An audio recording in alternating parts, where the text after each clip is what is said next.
Chapter 12. I lay on my straw, but I could not sleep. I thought of the occurrences of the day. What chiefly struck me was the gentle manners of these people, and I longed to join him, but dared not. I remembered too well the treatment I had suffered the night before from the barbarous villagers, and resolved, whatever course of conduct I might hereafter think it right to pursue, that for the present I would remain quietly in my hovel, watching and endeavoring to discover the motives which influenced their actions. The cottagers arose the next morning before the sun. The young woman arranged the cottage and prepared the food, and the youth departed after the first meal.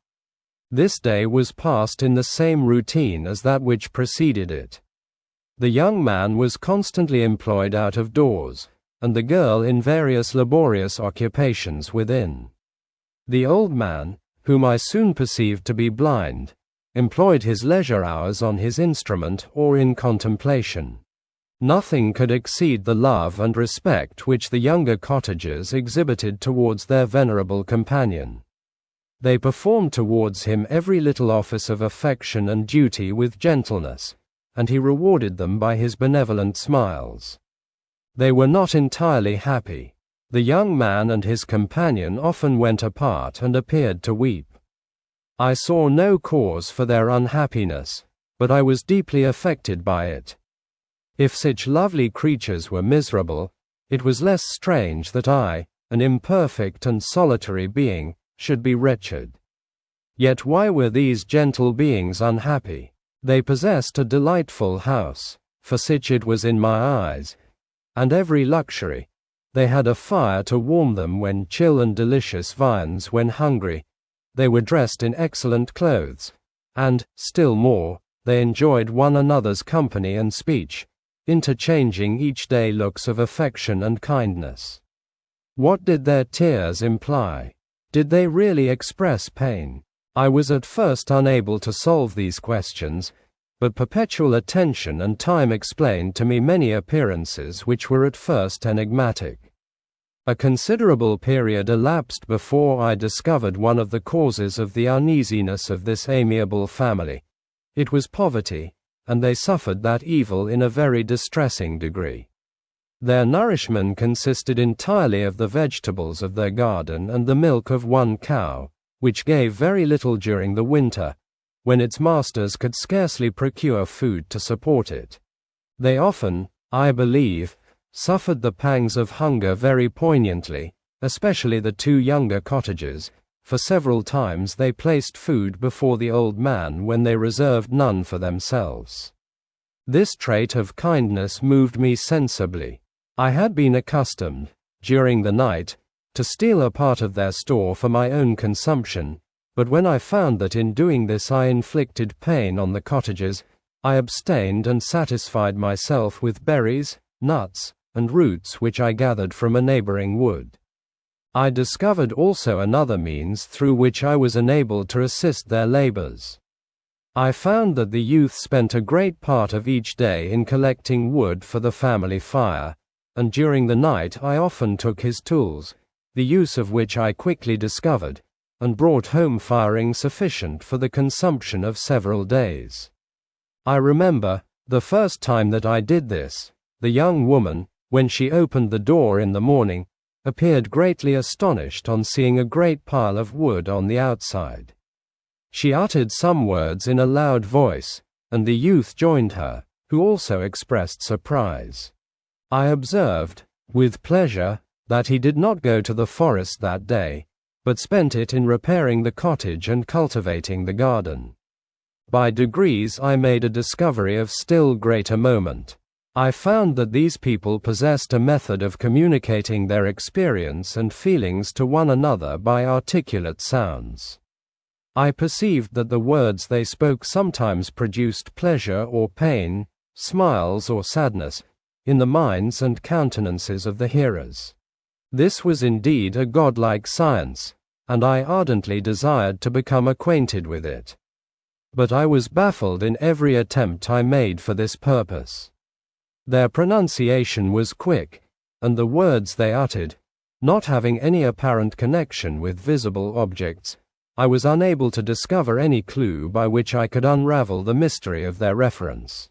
By great application, however, and after having remained during the space of several revolutions of the moon in my hovel, I discovered the names that were given to some of the most familiar objects of discourse. I learned and applied the words fire, milk, bread, and wood. I learned also the names of the cottages themselves. The youth and his companion had each of them several names, but the old man had only one, which was father. The girl was called sister or Agatha, and the youth Felix, brother, or son.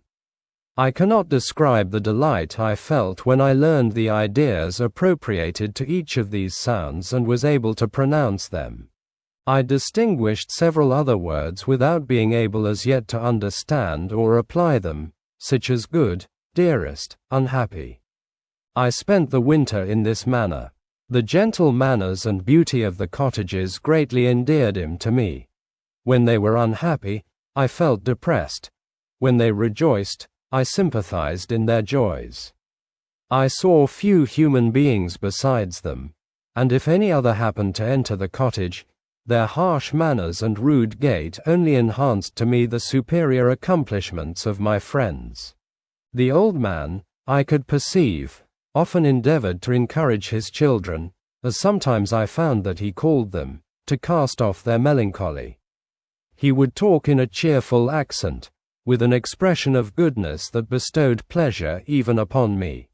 Agatha listened with respect, her eyes sometimes filled with tears, which she endeavored to wipe away unperceived, but I generally found that her countenance and tone were more cheerful after having listened to the exhortations of her father.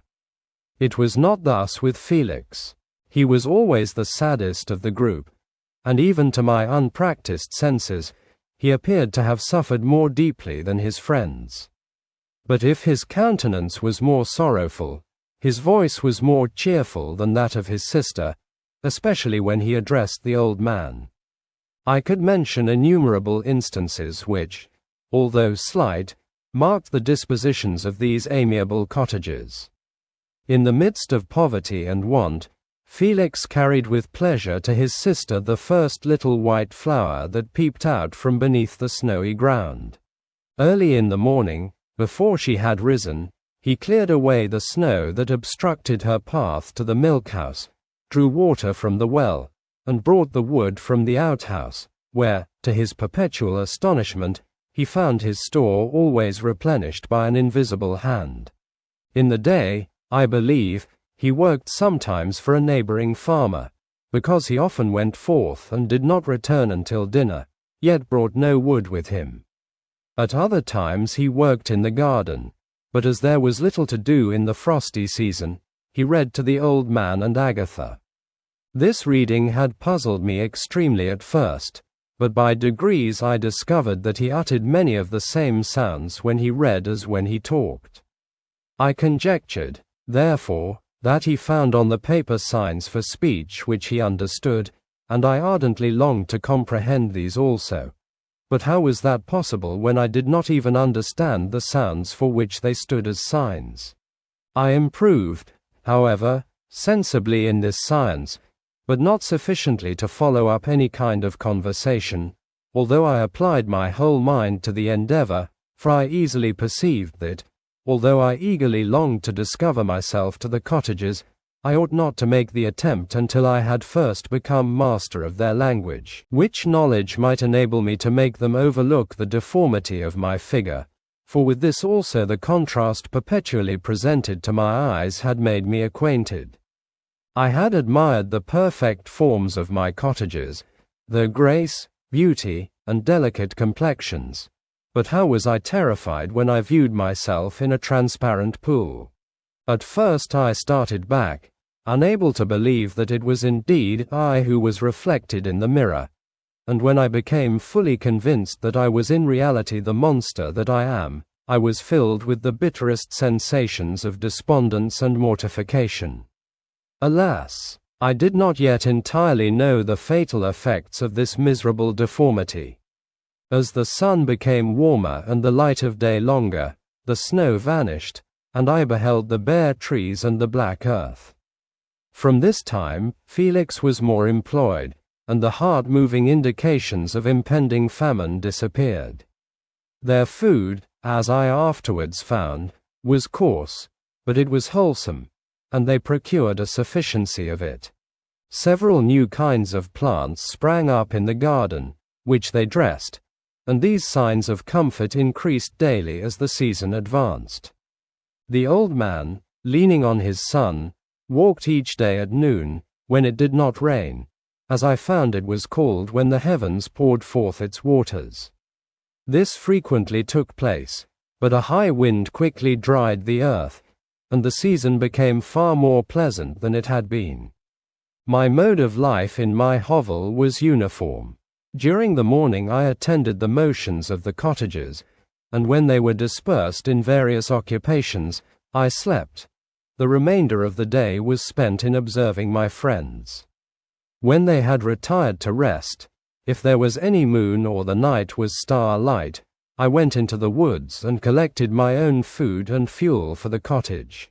When I returned, as often as it was necessary, I cleared their path from the snow and performed those offices that I had seen done by Felix. I afterwards found that these labors, performed by an invisible hand, greatly astonished them, and once or twice I heard them, on these occasions, utter the words "good spirit," "wonderful," but I did not then understand the signification of these terms. My thoughts now became more active, and I longed to discover the motives and feelings of these lovely creatures. I was inquisitive to know why Felix appeared so miserable and Agatha so sad. I thought, foolish wretch, that it might be in my power to restore happiness to these deserving people. When I slept or was absent, the forms of the venerable blind father, the gentle Agatha, and the excellent Felix flitted before me. I looked upon him as superior beings who would be the arbiters of my future destiny. I formed in my imagination 1,000 pictures of presenting myself to them, and their reception of me. I imagined that they would be disgusted, until, by my gentle demeanor and conciliating words, I should first win their favor and afterwards their love. These thoughts exhilarated me and led me to apply with fresh ardor to the acquiring the art of language. My organs were indeed harsh, but supple, and although my voice was very unlike the soft music of their tones, yet I pronounced such words as I understood with tolerable ease. It was as the ass and the lapdog, yet surely the gentle ass, whose intentions were affectionate, although his manners were rude, deserved better treatment than blows and execration. The pleasant showers and genial warmth of spring greatly altered the aspect of the earth. Men who before this change seemed to have been hid in caves dispersed themselves and were employed in various arts of cultivation. The birds sang in more cheerful notes, and the leaves began to bud forth on the trees. Happy, happy earth, fit habitation for gods, which, so short a time before, was bleak, damp, and unwholesome. My spirits were elevated by the enchanting appearance of nature. The past was blotted from my memory, the present was tranquil, and the future gilded by bright rays of hope and anticipations of joy. Chapter 13. I now hasten to the more moving part of my story. I shall relate events that impressed me with feelings which, from what I had been, have made me what I am. Spring advanced rapidly. The weather became fine and the skies cloudless. It surprised me that what before was desert and gloomy should now bloom with the most beautiful flowers and verdure. My senses were gratified and refreshed by 1,000 scents of delight and 1,000 sights of beauty. It was on one of these days, when my cottagers periodically rested from labor, the old man played on his guitar, and the children listened to him, that I observed the countenance of Felix was melancholy beyond expression. He sighed frequently, and once his father paused in his music, and I conjectured by his manner that he inquired the cause of his son's sorrow. Felix replied in a cheerful accent, and the old man was recommencing his music when someone tapped at the door. It was a lady on horseback, accompanied by a countryman as a guide. The lady was dressed in a dark suit and covered with a thick black veil. Agatha asked a question, to which the stranger only replied by pronouncing, in a sweet accent, the name of Felix. Her voice was musical, but unlike that of either of my friends. On hearing this word, Felix came up hastily to the lady, who, when she saw him, threw up her veil, and I beheld a countenance of angelic beauty and expression. Her hair of a shining raven black, and curiously braided. Her eyes were dark, but gentle, although animated, her features of a regular proportion, and her complexion wondrously fair, each cheek tinged with a lovely pink. Felix seemed ravished with delight when he saw her. Every trait of sorrow vanished from his face, and it instantly expressed a degree of ecstatic joy, of which I could hardly have believed it capable. His eyes sparkled, as his cheek flushed with pleasure, and at that moment I thought him as beautiful as the stranger. She appeared affected by different feelings. Wiping a few tears from her lovely eyes, she held out her hand to Felix, who kissed it rapturously and called her, as well as I could distinguish, his sweet Arabian. She did not appear to understand him, but smiled. He assisted her to dismount, and dismissing her guide, conducted her into the cottage. Some conversation took place between him and his father, and the young stranger knelt at the old man's feet and would have kissed his hand, but he raised her and embraced her affectionately. I soon perceived that although the stranger uttered articulate sounds and appeared to have a language of her own, she was neither understood by nor herself understood the cottagers. They made many signs which I did not comprehend, but I saw that her presence diffused gladness through the cottage, dispelling their sorrow as the sun dissipates the morning mists. Felix seemed peculiarly happy and with smiles of delight welcomed his Arabian. Agatha, the ever gentle Agatha, kissed the hands of the lovely stranger, and pointing to her brother, made signs which appeared to me to mean that he had been sorrowful until she came. Some hours passed thus, while they, by their countenances, expressed joy, the cause of which I did not comprehend.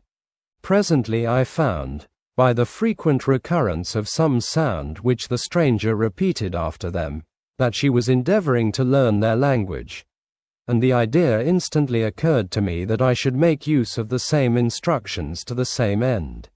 The stranger learned about 20 words at the first lesson.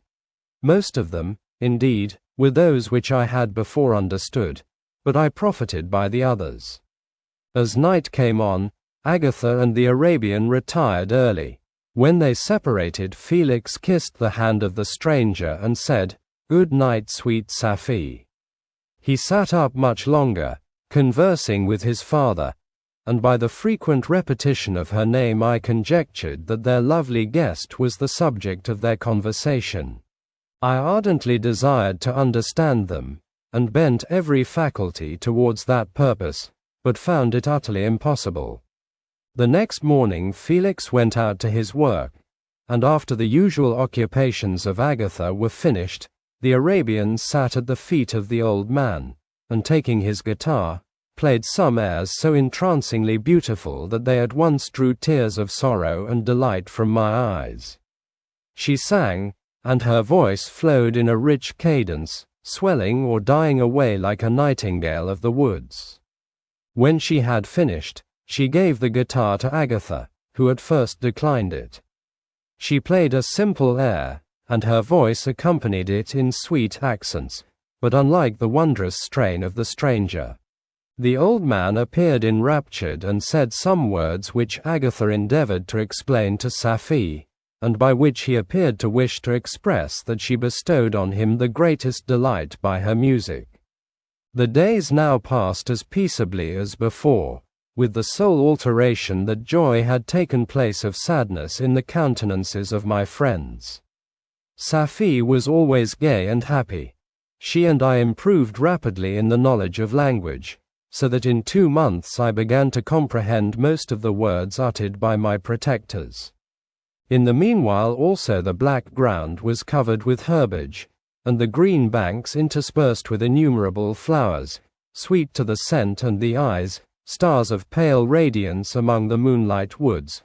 The sun became warmer, the nights clear and balmy, and my nocturnal rambles were an extreme pleasure to me, although they were considerably shortened by the late setting and early rising of the sun, for I never ventured abroad during daylight, fearful of meeting with the same treatment I had formerly endured in the first village which I entered. My days were spent in close attention, that I might more speedily master the language, and I may boast that I improved more rapidly than the Arabian, who understood very little and conversed in broken accents, whilst I comprehended and could imitate almost every word that was spoken. While I improved in speech, I also learned the science of letters as it was taught to the stranger, and this opened before me a wide field for wonder and delight. The book from which Felix instructed Safie was Volney's Ruins of Empires. I should not have understood the purport of this book had not Felix, in reading it, given very minute explanations. He had chosen this work, he said, because the declamatory style was framed in imitation of the Eastern authors. Through this work I obtained a cursory knowledge of history and a view of the several empires at present existing in the world. It gave me an insight into the manners, governments, and religions of the different nations of the earth. I heard of the slothful Asiatics, of the stupendous genius and mental activity of the Grecians, of the wars and wonderful virtue of the early Romans, of their subsequent degenerating, of the decline of that mighty empire, of chivalry, Christianity, and kings. I heard of the discovery of the American hemisphere and wept with Safie over the hapless fate of its original inhabitants. These wonderful narrations inspired me with strange feelings. Was man, indeed, at once so powerful, so virtuous and magnificent, yet so vicious and base? He appeared at one time a mere scion of the evil principle, and at another as all that can be conceived of noble and godlike. To be a great and virtuous man appeared the highest honor that can befall a sensitive being. To be base and vicious, as many on record have been, appeared the lowest degradation, a condition more abject than that of the blind mole or harmless worm. For a long time I could not conceive how one man could go forth to murder his fellow, or even why there were laws and governments. But when I heard details of vice and bloodshed, my wonder ceased and I turned away with disgust and loathing. Every conversation of the cottagers now opened new wonders to me. While I listened to the instructions which Felix bestowed upon the Arabian, the strange system of human society was explained to me. I heard of the division of property, of immense wealth and squalid poverty, of rank, descent, and noble blood. The words induced me to turn towards myself.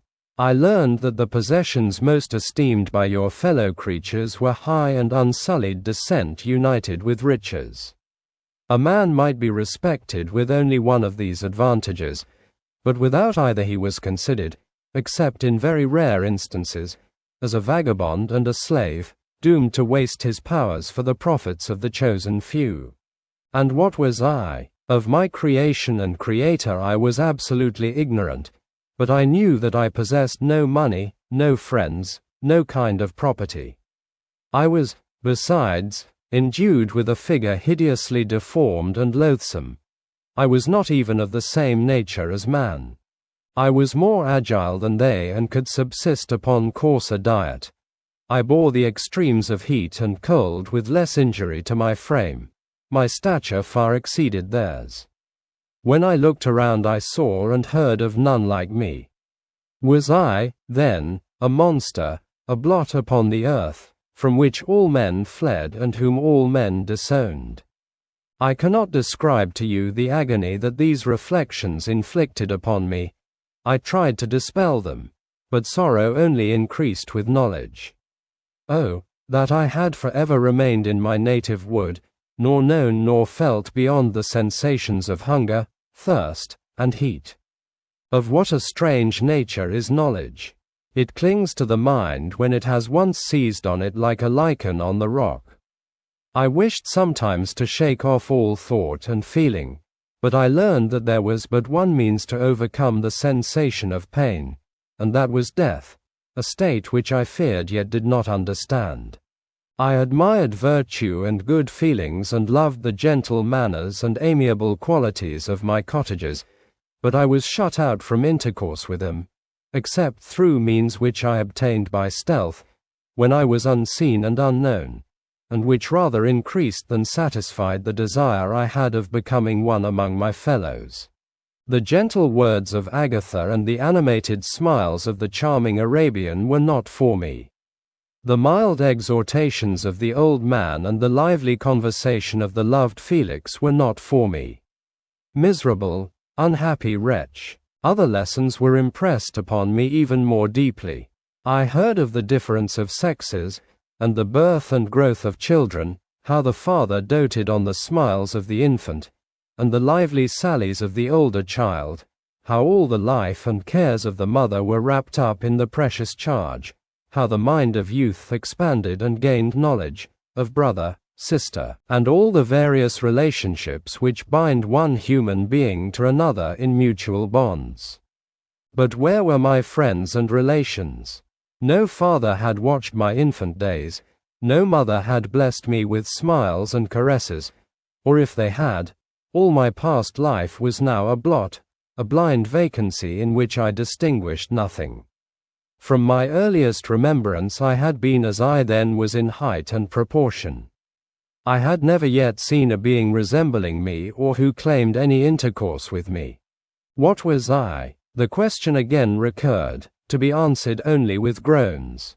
I will soon explain to what these feelings tended, but allow me now to return to the cottagers, whose story excited in me such various feelings of indignation, delight, and wonder, but which all terminated in additional love and reverence for my protectors, for so I loved, in an innocent, half-painful self-deceit, to call them. Chapter 14. Some time elapsed before I learned the history of my friends. It was one which could not fail to impress itself deeply on my mind, unfolding as it did a number of circumstances, each interesting and wonderful to one so utterly inexperienced as I was. The name of the old man was de Lacy. He was descended from a good family in France, where he had lived for many years in affluence, respected by his superiors and beloved by his equals.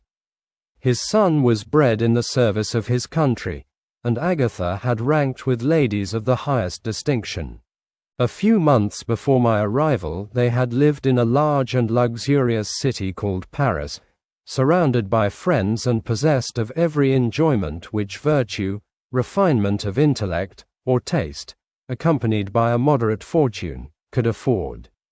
The father of Safie had been the cause of their ruin. He was a Turkish merchant and had inhabited Paris for many years, when, for some reason which I could not learn, he became obnoxious to the government. He was seized and cast into prison the very day that Safie arrived from Constantinople to join him. He was tried and condemned to death. The injustice of his sentence was very flagrant. All Paris was indignant, and it was judged that his religion and wealth rather than the crime alleged against him had been the cause of his condemnation. Felix had accidentally been present at the trial. His horror and indignation were uncontrollable when he heard the decision of the court. He made, at that moment, a solemn vow to deliver him and then looked around for the means. After many fruitless attempts to gain admittance to the prison, he found a strongly grated window in an unguarded part of the building, which lighted the dungeon of the unfortunate Mohammedan, who, loaded with chains, waited in despair the execution of the barbarous sentence. Felix visited the grate at night and made known to the prisoner his intentions in his favor. The Turk, amazed and delighted, endeavored to kindle the zeal of his deliverer by promises of reward and wealth. Felix rejected his offers with contempt, yet when he saw the lovely Safie, who was allowed to visit her father and who by her gestures expressed her lively gratitude, the youth could not help owning to his own mind that the captive possessed a treasure which would fully reward his toil and hazard. The Turk quickly perceived the impression that his daughter had made on the heart of Felix and endeavored to secure him more entirely in his interests by the promise of her hand in marriage so soon as he should be conveyed to a place of safety.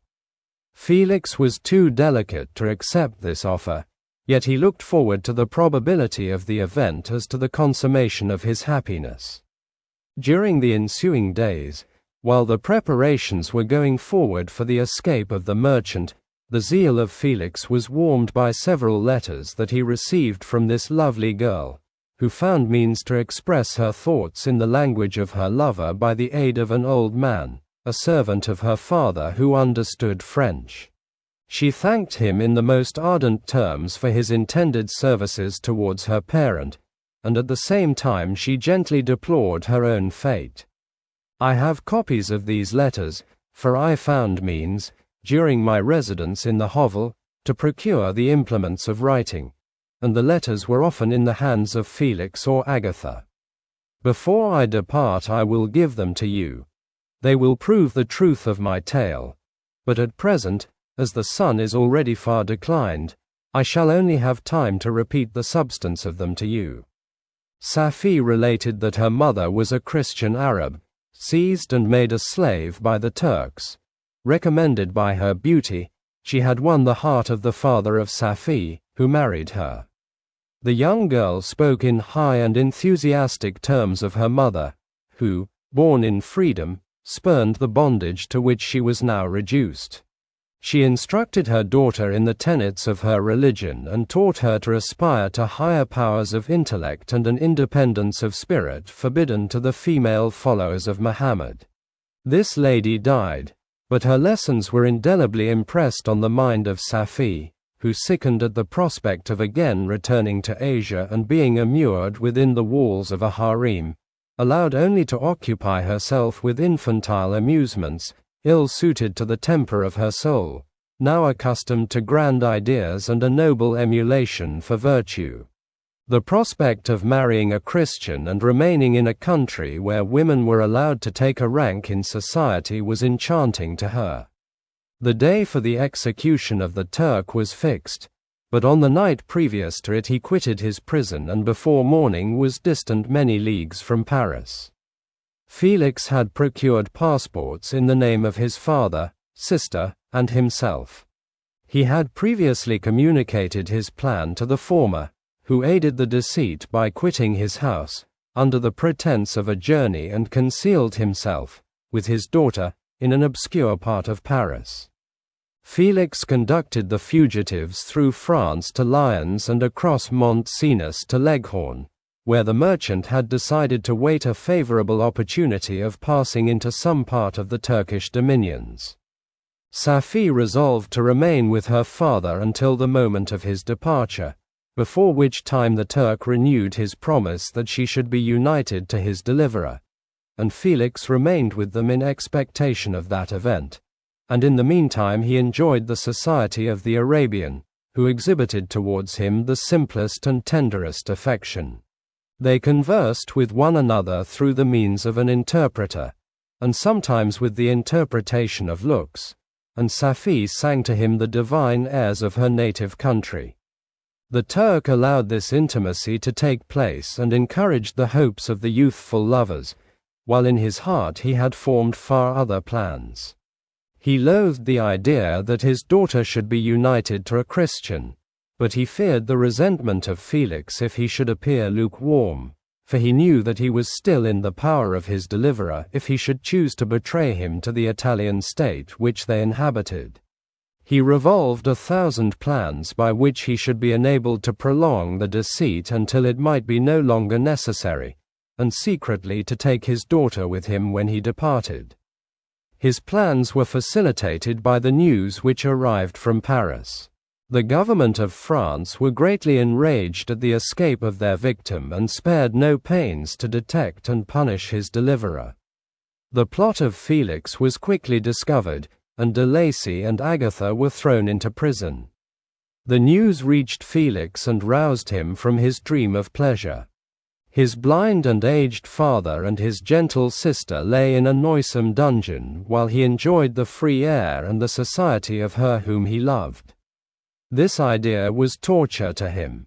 He quickly arranged with the Turk that if the latter should find a favorable opportunity for escape before Felix could return to Italy, Safie should remain as a boarder at a convent at Leghorn. And then, quitting the lovely Arabian, he hastened to Paris and delivered himself up to the vengeance of the law, hoping to free de Lacy and Agatha by this proceeding. He did not succeed. They remained confined for 5 months before the trial took place, the result of which deprived them of their fortune and condemned them to a perpetual exile from their native country. They found a miserable asylum in the cottage in Germany, where I discovered them. Felix soon learned that the treacherous Turk, for whom he and his family endured such unheard of oppression, on discovering that his deliverer was thus reduced to poverty and ruin, became a traitor to good feeling and honor and had quitted Italy with his daughter, insultingly sending Felix a pittance of money to aid him, as he said, in some plan of future maintenance. Such were the events that preyed on the heart of Felix and rendered him, when I first saw him, the most miserable of his family. He could have endured poverty, and while this distress had been the meed of his virtue, he gloried in it. But the ingratitude of the Turk and the loss of his beloved Safie were misfortunes more bitter and irreparable. The arrival of the Arabian now infused new life into his soul.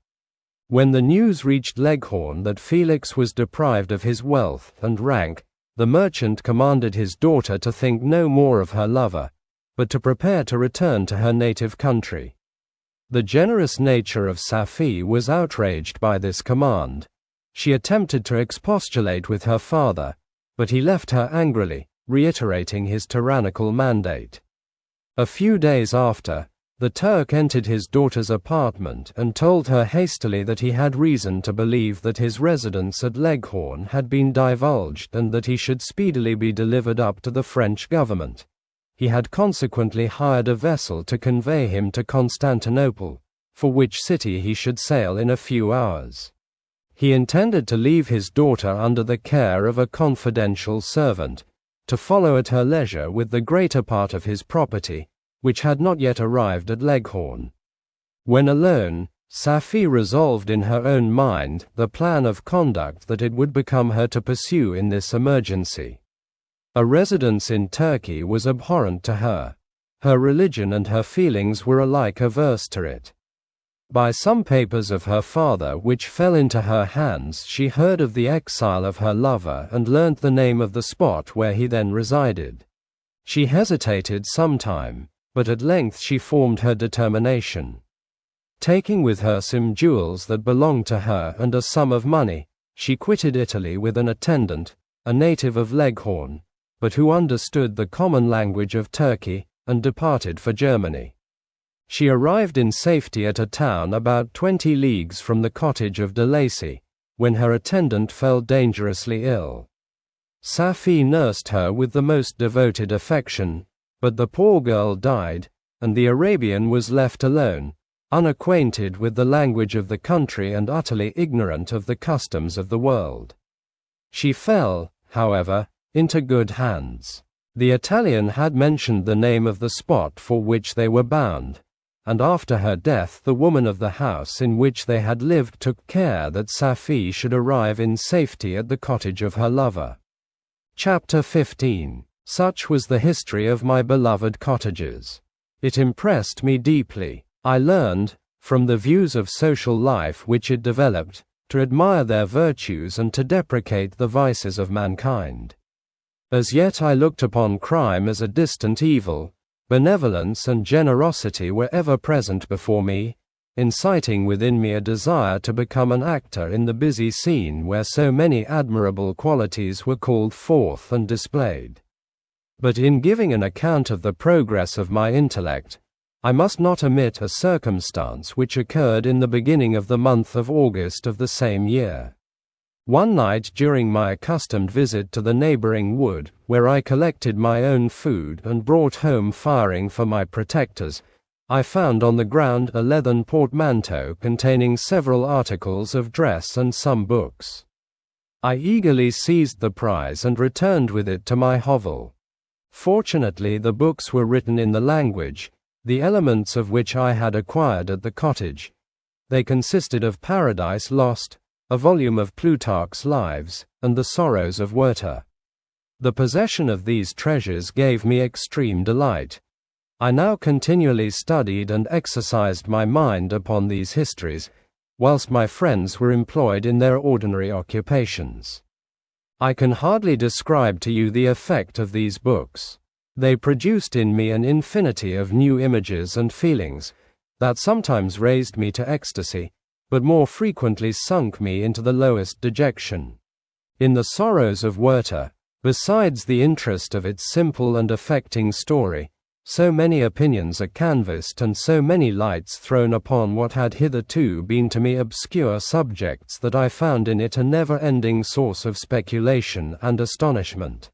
The gentle and domestic manners it described, combined with lofty sentiments and feelings, which had for their object something out of self, accorded well with my experience among my protectors and with the wants which were forever alive in my own bosom. But I thought Werther himself a more divine being than I had ever beheld or imagined. His character contained no pretension, but it sank deep. The disquisitions upon death and suicide were calculated to fill me with wonder. I did not pretend to enter into the merits of the case, yet I inclined towards the opinions of the hero, whose extinction I wept, without precisely understanding it. As I read, however, I applied much personally to my own feelings and condition. I found myself similar yet at the same time strangely unlike to the beings concerning whom I read and to whose conversation I was a listener. I sympathized with and partly understood them, but I was unformed in mind. I was dependent on none and related to none.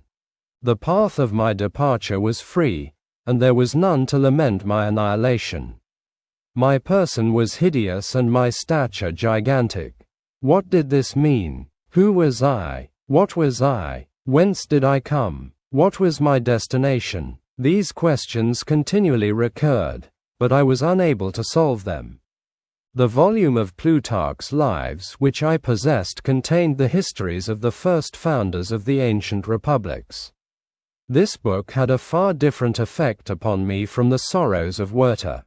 I learned from Werther's imaginations despondency and gloom, but Plutarch taught me high thoughts. He elevated me above the wretched sphere of my own reflections, to admire and love the heroes of past ages. Many things I read surpassed my understanding and experience. I had a very confused knowledge of kingdoms, wide extents of country, mighty rivers, and boundless seas. But I was perfectly unacquainted with towns and large assemblages of men. The cottage of my protectors had been the only school in which I had studied human nature, but this book developed new and mightier scenes of action. I read of men concerned in public affairs, governing or massacring their species.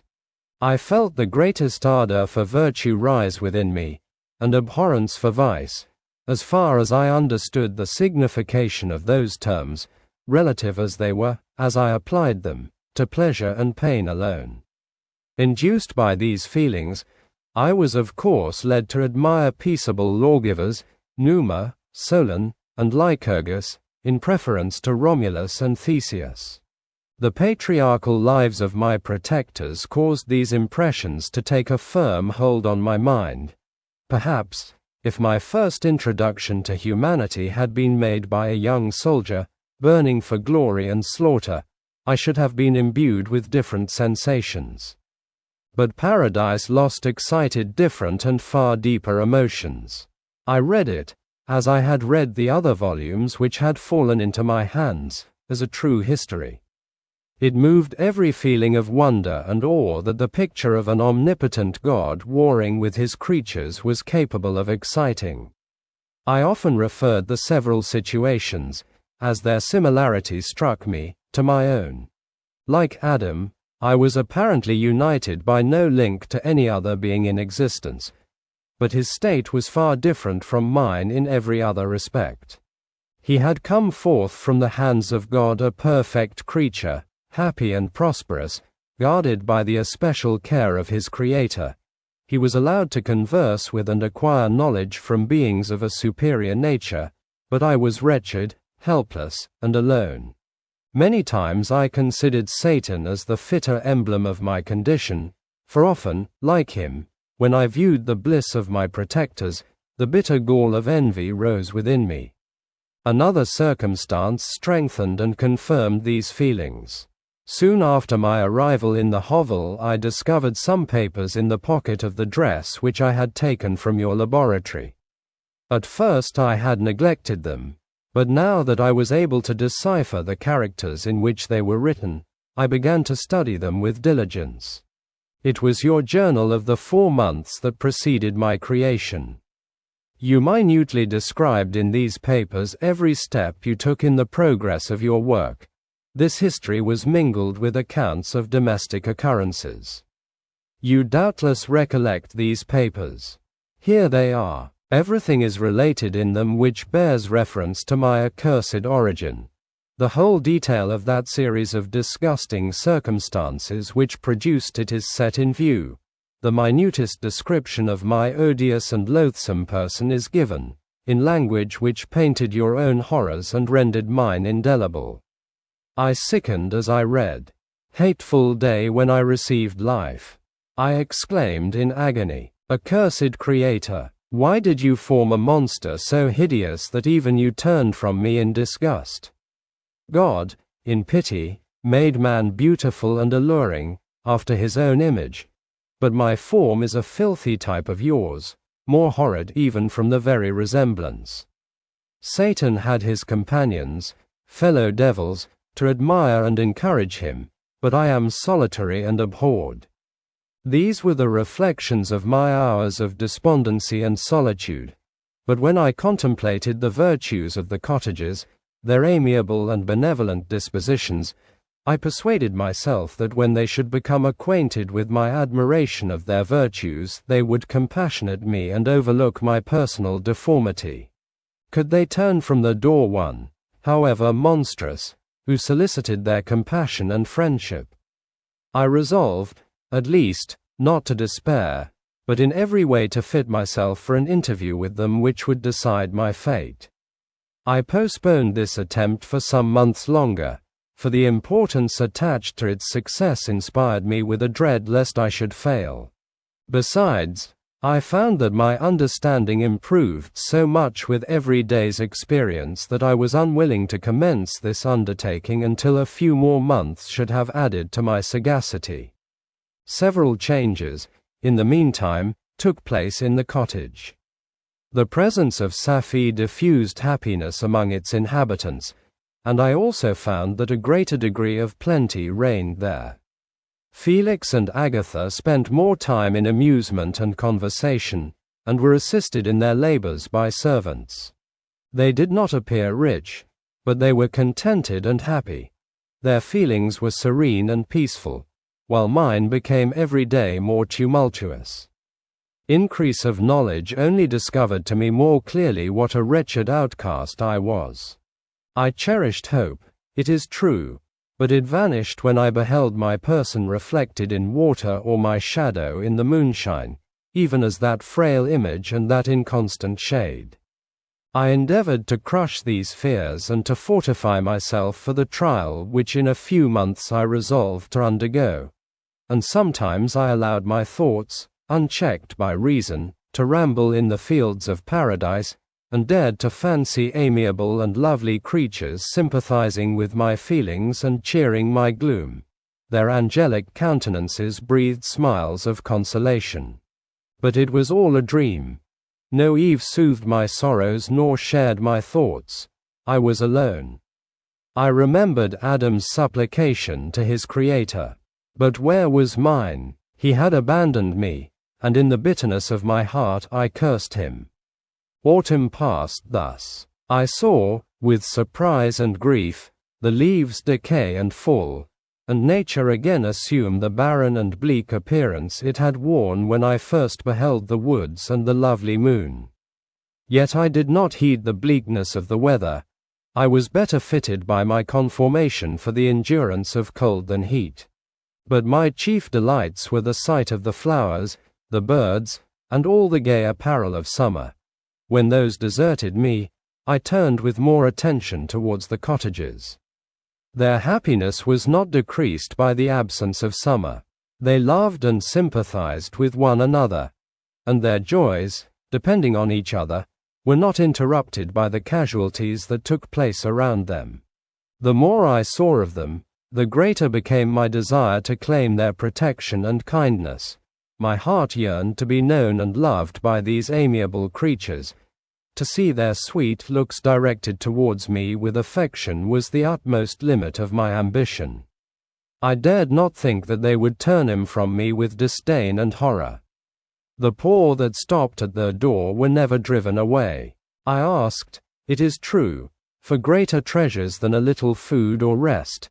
I required kindness and sympathy, but I did not believe myself utterly unworthy of it.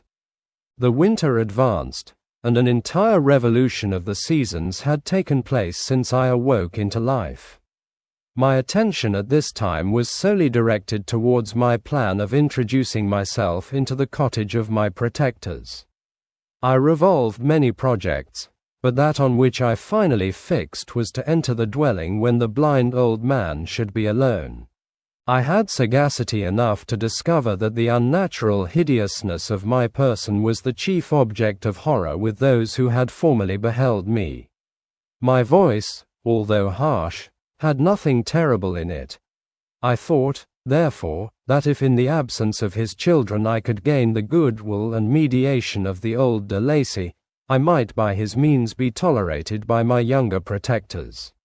One day, when the sun shone on the red leaves that strewed the ground and diffused cheerfulness, although it denied warmth, Safie, Agatha, and Felix departed on a long country walk, and the old man, at his own desire, was left alone in the cottage.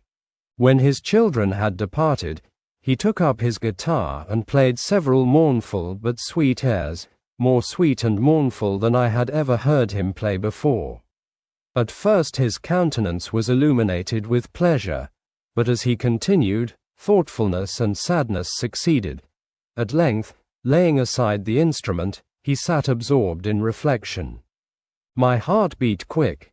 This was the hour and moment of trial, which would decide my hopes or realize my fears.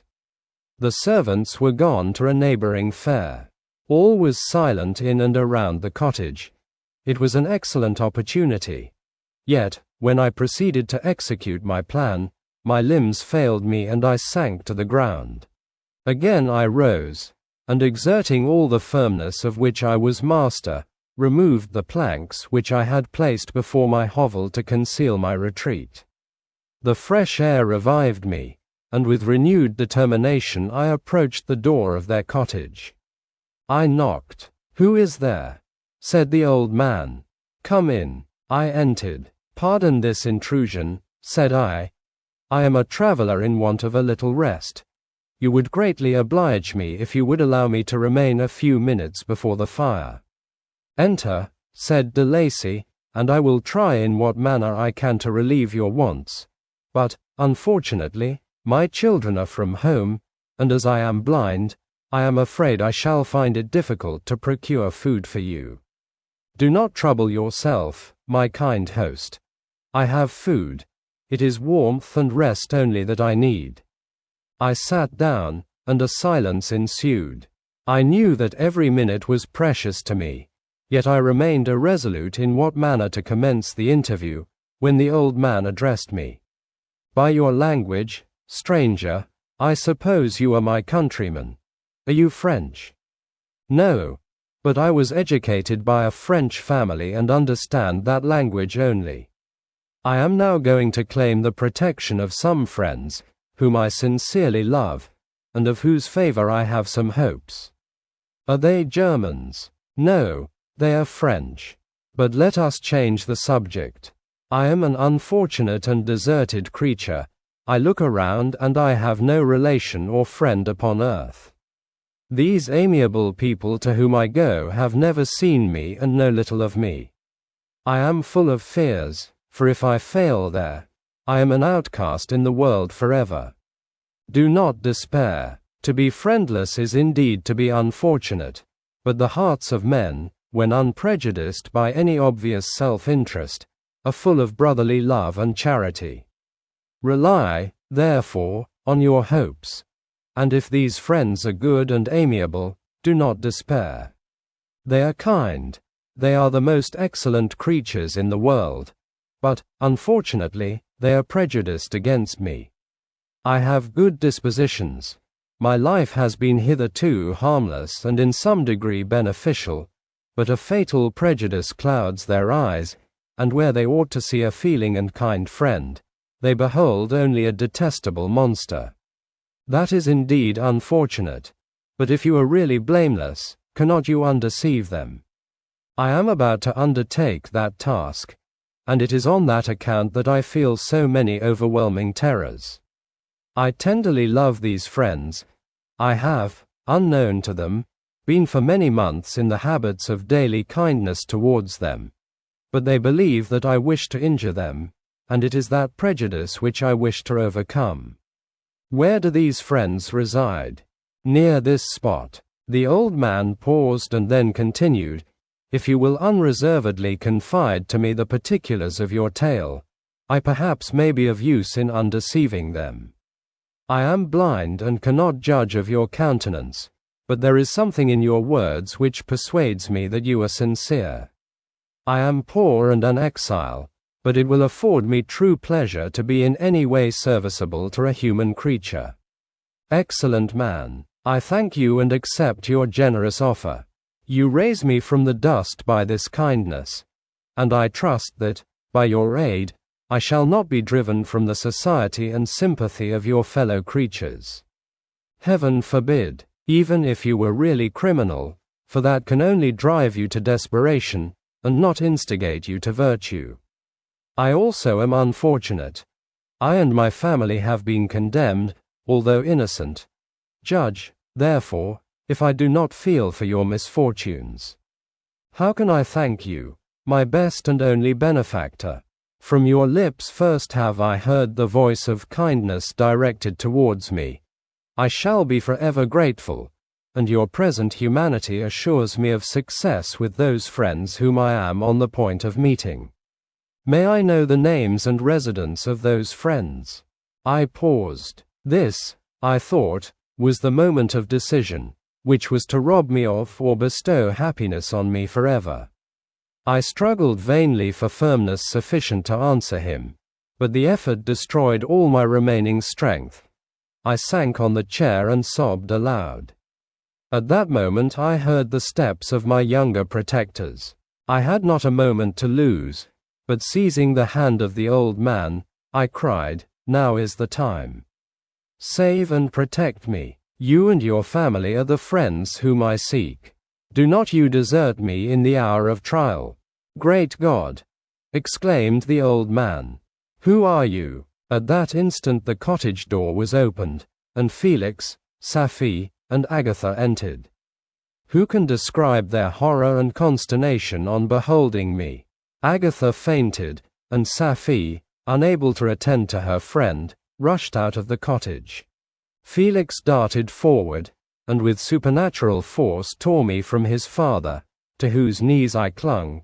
In a transport of fury, he dashed me to the ground and struck me violently with a stick. I could have torn him limb from limb, as the lion rends the antelope.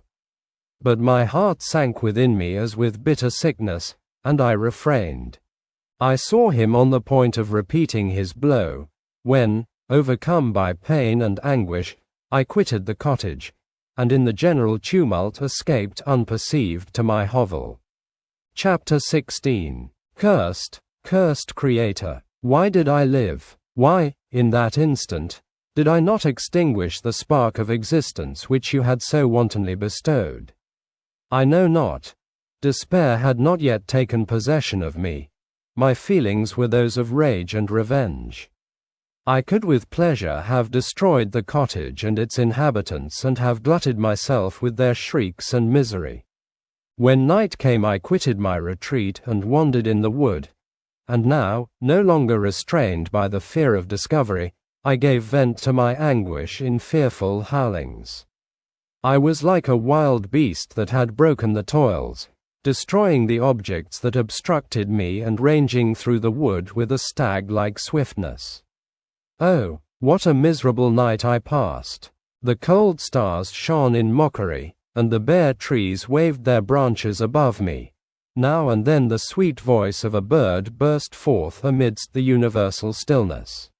All, save I, were at rest or in enjoyment. I, like the arch-fiend, bore a hell within me, and finding myself unsympathized with, wished to tear up the trees, spread havoc and destruction around me, and then to have sat down and enjoyed the ruin. But this was a luxury of sensation that could not endure. I became fatigued with excess of bodily exertion and sank on the damp grass in the sick impotence of despair. There was none among the myriads of men that existed who would pity or assist me, and should I feel kindness towards my enemies? No. From that moment I declared everlasting war against the species, and more than all, against him who had formed me and sent me forth to this insupportable misery. The sun rose. I heard the voices of men and knew that it was impossible to return to my retreat during that day. Accordingly I hid myself in some thick underwood, determining to devote the ensuing hours to reflection on my situation. The pleasant sunshine and the pure air of day restored me to some degree of tranquillity, and when I considered what had passed at the cottage, I could not help believing that I had been too hasty in my conclusions. I had certainly acted imprudently. It was apparent that my conversation had interested the father in my behalf, and I was a fool in having exposed my person to the horror of his children. I ought to have familiarized the old de Lacy to me, and by degrees to have discovered myself to the rest of his family, when they should have been prepared for my approach. But I did not believe my errors to be irretrievable, and after much consideration I resolved to return to the cottage, seek the old man, and by my representations win him to my party. These thoughts calmed me, and in the afternoon I sank into a profound sleep, but the fever of my blood did not allow me to be visited by peaceful dreams. The horrible scene of the preceding day was forever acting before my eyes. The females were flying and the enraged Felix tearing me from his father's feet. I awoke exhausted, and finding that it was already night, I crept forth from my hiding place, and went in search of food. When my hunger was appeased, I directed my steps towards the well-known path that conducted to the cottage. All there was at peace. I crept into my hovel and remained in silent expectation of the accustomed hour when the family arose. That hour passed, the sun mounted high in the heavens, but the cottagers did not appear. I trembled violently, apprehending some dreadful misfortune. The inside of the cottage was dark, and I heard no motion. I cannot describe the agony of this suspense. Presently 2 countrymen passed by, but pausing near the cottage, they entered into conversation, using violent gesticulations, but I did not understand what they said, as they spoke the language of the country, which differed from that of my protectors. Soon after, however, Felix approached with another man. I was surprised, as I knew that he had not quitted the cottage that morning, and waited anxiously to discover from his discourse the meaning of these unusual appearances. "Do you consider," said his companion to him, that you will be obliged to pay 3 months' rent and to lose the produce of your garden. I do not wish to take any unfair advantage, and I beg therefore that you will take some days to consider of your determination." "It is utterly useless," replied Felix. "We can never again inhabit your cottage. The life of my father is in the greatest danger, owing to the dreadful circumstance that I have related. My wife and my sister will never recover from their horror. I entreat you not to reason with me any more. Take possession of your tenement and let me fly from this place." Felix trembled violently as he said this. He and his companion entered the cottage, in which they remained for a few minutes, and then departed. I never saw any of the family of de Lacy more. I continued for the remainder of the day in my hovel in a state of utter and stupid despair. My protectors had departed and had broken the only link that held me to the world. For the first time the feelings of revenge and hatred filled my bosom, and I did not strive to control them, but allowing myself to be borne away by the stream, I bent my mind towards injury and death. When I thought of my friends, of the mild voice of de Lacy, the gentle eyes of Agatha, and the exquisite beauty of the Arabian, these thoughts vanished and a gush of tears somewhat soothed me. But again when I reflected that they had spurned and deserted me, anger returned, a rage of anger, and unable to injure anything human, I turned my fury towards inanimate objects. As night advanced, I placed a variety of combustibles around the cottage, and after having destroyed every vestige of cultivation in the garden, I waited with forced impatience until the moon had sunk to commence my operations. As the night advanced, a fierce wind arose from the woods and quickly dispersed the clouds that had loitered in the heavens. The blast tore along like a mighty avalanche and produced a kind of insanity in my spirits that burst all bounds of reason and reflection. I lighted the dry branch of a tree and danced with fury around the devoted cottage, my eyes still fixed on the western horizon, the edge of which the moon nearly touched. A part of its orb was at length hid, and I waved my brand.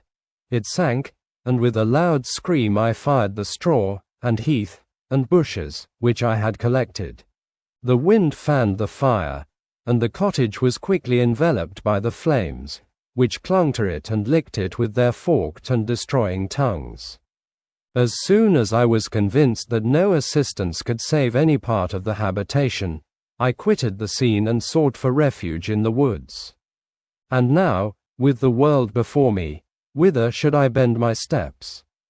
I resolved to fly far from the scene of my misfortunes, but to me, hated and despised, every country must be equally horrible. At length the thought of you crossed my mind. I learned from your papers that you were my father, my creator, and to whom could I apply with more fitness than to him who had given me life? Among the lessons that Felix had bestowed upon Safie, geography had not been omitted. I had learned from these the relative situations of the different countries of the earth. You had mentioned Geneva as the name of your native town, and towards this place I resolved to proceed. But how was I to direct myself? I knew that I must travel in a southwesterly direction to reach my destination, but the sun was my only guide. I did not know the names of the towns that I was to pass through, nor could I ask information from a single human being, but I did not despair. From you only could I hope for succor, although towards you I felt no sentiment but that of hatred. Unfeeling, heartless creator, you had endowed me with perceptions and passions and then cast me abroad an object for the scorn and horror of mankind. But on you only had I any claim for pity and redress, and from you I determined to seek that justice which I vainly attempted to gain from any other being that wore the human form. My travels were long and the sufferings I endured intense. It was late in autumn when I quitted the district where I had so long resided. I traveled only at night, fearful of encountering the visage of a human being. Nature decayed around me, and the sun became heatless. Rain and snow poured around me. Mighty rivers were frozen. The surface of the earth was hard and chill, and bare, and I found no shelter. O earth, how often did I imprecate curses on the cause of my being! The mildness of my nature had fled, and all within me was turned to gall and bitterness. The nearer I approached to your habitation, the more deeply did I feel the spirit of revenge enkindled in my heart. Snow fell, and the waters were hardened, but I rested not. A few incidents now and then directed me, and I possessed a map of the country, but I often wandered wide from my path. The agony of my feelings allowed me no respite. No incident occurred from which my rage and misery could not extract its food, but a circumstance that happened when I arrived on the confines of Switzerland, when the sun had recovered its warmth and the earth again began to look green, confirmed in an especial manner the bitterness and horror of my feelings.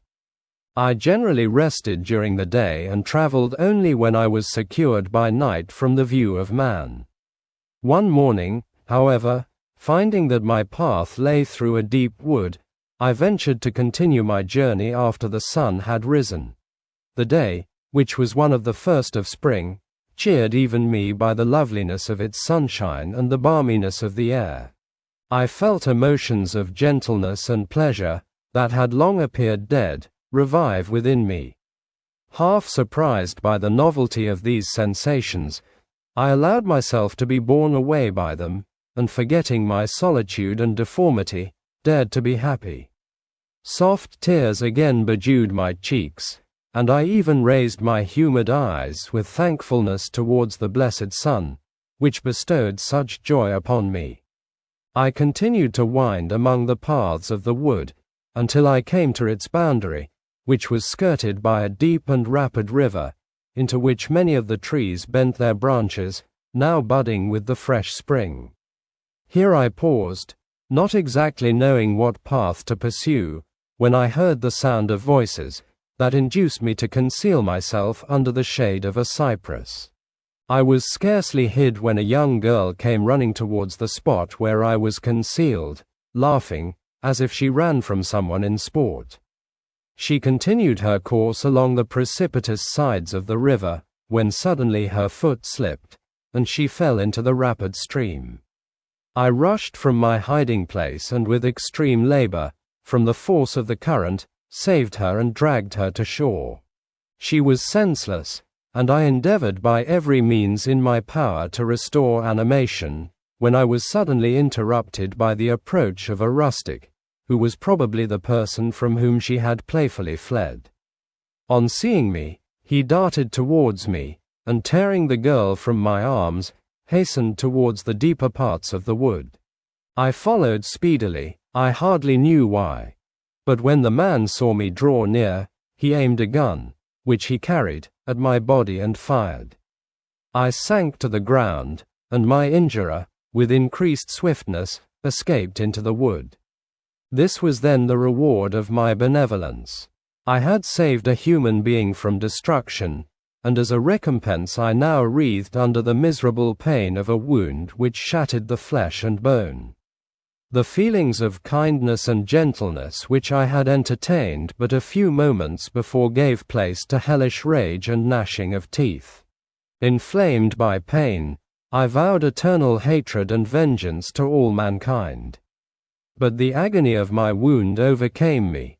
My pulses paused, and I fainted. For some weeks I led a miserable life in the woods, endeavoring to cure the wound which I had received. The ball had entered my shoulder, and I knew not whether it had remained there or passed through. At any rate, I had no means of extracting it. My sufferings were augmented also by the oppressive sense of the injustice and ingratitude of their infliction. My daily vows rose for revenge, a deep and deadly revenge, such as would alone compensate for the outrages and anguish I had endured. After some weeks my wound healed, and I continued my journey. The labors I endured were no longer to be alleviated by the bright sun or gentle breezes of spring. All joy was but a mockery which insulted my desolate state and made me feel more painfully that I was not made for the enjoyment of pleasure. But my toils now drew near a close, and in 2 months from this time I reached the environs of Geneva. It was evening when I arrived, and I retired to a hiding place among the fields that surround it to meditate in what manner I should apply to you.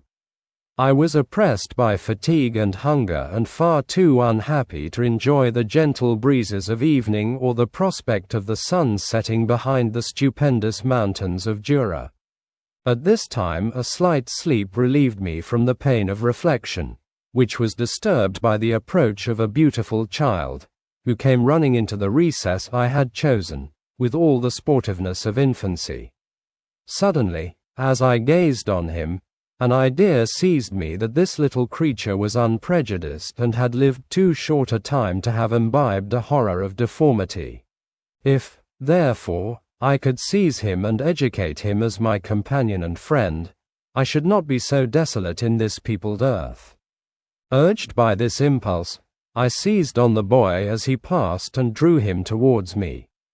As soon as he beheld my form, he placed his hands before his eyes and uttered a shrill scream. I drew his hand forcibly from his face and said, "Child, what is the meaning of this? I do not intend to hurt you. Listen to me." He struggled violently. "Let me go," he cried. "Monster! Ugly wretch! You wish to eat me and tear me to pieces. You are an ogre. Let me go, or I will tell my papa. Boy, you will never see your father again. You must come with me. Hideous monster, let me go. My papa is a syndic. He is Frankenstein. He will punish you. You dare not keep me. Frankenstein, you belong then to my enemy, to him towards whom I have sworn eternal revenge. You shall be my first victim." The child still struggled and loaded me with epithets which carried despair to my heart. I grasped his throat to silence him, and in a moment he lay dead at my feet. I gazed on my victim, and my heart swelled with exultation and hellish triumph. Clapping my hands, I exclaimed, "I too can create desolation.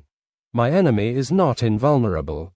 This death will carry despair to him, and 1,000 other miseries shall torment and destroy him." As I fixed my eyes on the child, I saw something glittering on his breast. I took it. It was a portrait of a most lovely woman. In spite of my malignity, it softened and attracted me. For a few moments I gazed with delight on her dark eyes, fringed by deep lashes, and her lovely lips. But presently my rage returned. I remembered that I was forever deprived of the delights that such beautiful creatures could bestow, and that she whose resemblance I contemplated would, in regarding me, have changed that air of divine benignity to one expressive of disgust and affright. Can you wonder that such thoughts transported me with rage? I only wonder that at that moment, instead of venting my sensations in exclamations and agony, I did not rush among mankind and perish in the attempt to destroy them. While I was overcome by these feelings, I left the spot where I had committed the murder, and seeking a more secluded hiding place, I entered a barn which had appeared to me to be empty. A woman was sleeping on some straw. She was young, not indeed so beautiful as her whose portrait I held, but of an agreeable aspect and blooming in the loveliness of youth and health. Here, I thought, is one of those whose joy-imparting smiles are bestowed on all but me. And then I bent over her and whispered, "Awake, fairest, thy lover is near. He who would give his life, but to obtain one look of affection from thine eyes, my beloved, awake." The sleeper stirred. A thrill of terror ran through me. Should she indeed awake, and see me, and curse me, and denounce the murderer? Thus would she assuredly act if her darkened eyes opened and she beheld me. The thought was madness. It stirred the fiend within me. Not I, but she, shall suffer. The murder I have committed because I am forever robbed of all that she could give me, she shall atone. The crime had its source in her. Be hers the punishment.